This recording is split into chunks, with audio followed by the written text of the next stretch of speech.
What's up, Keto Kings and Queens? I am finally back in the game and I have missed you all. Today we're going to start it off right by making some twice baked zucchinis that are to die for.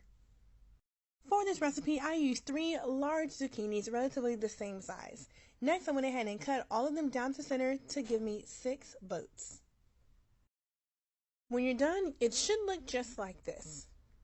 Next, you want to take a melon scoop or a spoon to hollow out the center, putting all of that into a bowl and setting it to the side. Now, I wanted my mixture to be as smooth as possible, so I transferred my insides to my processor. I only processed it for just a couple of seconds.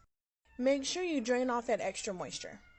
For my mixture, I used cream cheese, crumbled bacon, sharp cheddar cheese, yellow onion, some sour cream, and I mixed that all together. After mixing, I actually added in a little bit of my Vermont white cheddar cheese that I already had shredded.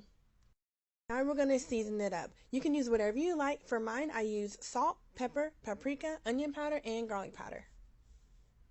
Go ahead and mix that all together until it is evenly combined. And next, we're going to go ahead and start stuffing our zucchini boats.